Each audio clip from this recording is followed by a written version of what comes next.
Inilah tiang ajaib Masjid Nabawi Madinah yang bisa mengeluarkan aroma wangi surga.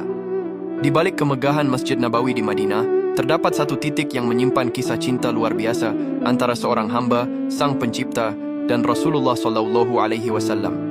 Titik itu dikenal sebagai Tiang Al-Mukhallaqah. Jika kalian berkesempatan mengunjungi Raudhah di area antara makam Rasulullah dan mimbar beliau, cobalah perhatikan deretan tiang yang ada di sana. Di antara sekian banyak tiang, terdapat satu tiang yang berada tepat di belakang tempat imam memimpin sholat atau mihrab. Tiang ini dinamakan Ustuwanah Al-Mukhallaqah, yang secara harfiah berarti tiang yang diberi wewangian. Kisah keajaiban tiang ini bermula dari masa Nabi Muhammad. Dahulu, Masjid Nabawi masih sangat sederhana, berlantai tanah dan beratap pelepah kurma. Saat berkhutbah, Rasulullah biasa bersandar pada sebuah batang pohon kurma yang telah mati agar suara beliau terdengar oleh para sahabat. Hingga suatu hari, seorang sahabat menawarkan untuk membuatkan mimbar kayu yang lebih tinggi agar Rasulullah bisa duduk dengan nyaman saat berkhutbah. Rasulullah pun setuju. Namun sesuatu yang tak masuk akal terjadi. Saat Rasulullah mulai berkhutbah di atas mimbar baru tersebut, tiba-tiba terdengar suara tangisan pilu dari arah batang kurma lama yang biasa beliau gunakan. Suaranya bukan seperti suara benda mati, melainkan mirip rintihan bayi yang merindukan ibunya atau lenguhan unta yang sedang kesakitan.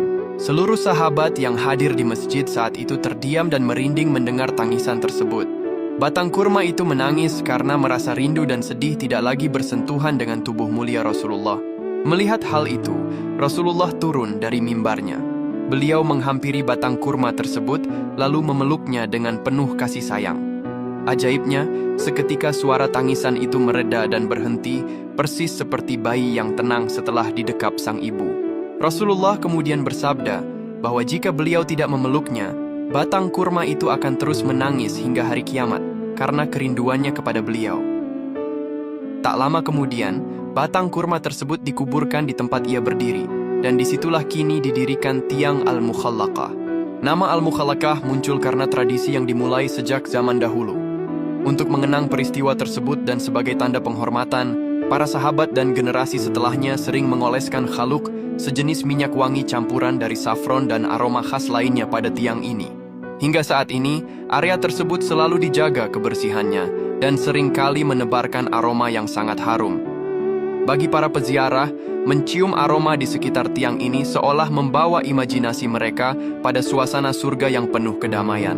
Kisah Tiang Al-Mukhallaqah bukan sekadar cerita tentang benda mati yang bisa menangis.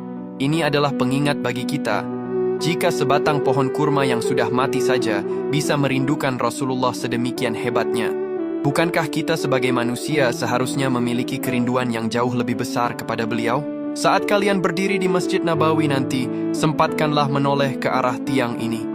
Biarkan aromanya mengingatkan kita untuk selalu bersyalawat dan menjaga cinta kita kepada Sang Baginda Nabi Muhammad. Ya Allah, semoga Engkau memudahkan kami semua agar bisa beribadah ke tanah suci.